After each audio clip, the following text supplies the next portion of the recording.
আসসালামু আলাইকুম, কেমন আছেন আপনারা সবাই? আশা করি আল্লাহর অশেষ রহমতে অনেক ভালো আছেন। বন্ধুরা, আজকের ভিডিওটি খুব গুরুত্বপূর্ণ, তাই আমি আশা করছি ভিডিওটি না টেনে সম্পূর্ণ দেখবেন।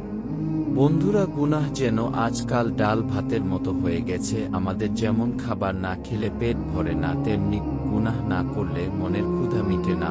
বন্ধুরা, আল্লাহ তাআলা সূরা ইয়াসিন ৬৫ নাম্বার আয়াতে বলেন, তোমরা ওই দিনকে ভয় করো যেদিন তোমার মুখে তালা লাগিয়ে দেওয়া হবে, আর তোমার হাত পা তোমার কৃতকর্মের সাক্ষী দিবে।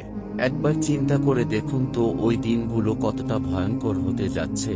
আমরা এসব চিন্তা না করে কিভাবে অন্যের ক্ষতি করা যায় তা নিয়ে চিন্তা করি, কিভাবে গুনাহ করা যায় তা নিয়ে চিন্তা করি। একটিবার ও চিন্তা করে দেখি না যে আমাদের ও কবরে হিসাব দিতে হবে, আমাদের ও আযাব থেকে বাঁচতে হবে। আসলে আমাদের ভিতরে মৃত্যুর ভয়টা নেই। মৃত্যুর ভয় থাকলে আমরা আর গুনাহ করতাম না। আল্লাহ তাআলা আমাদের সঠিক বুঝ দান করুন, আমিন।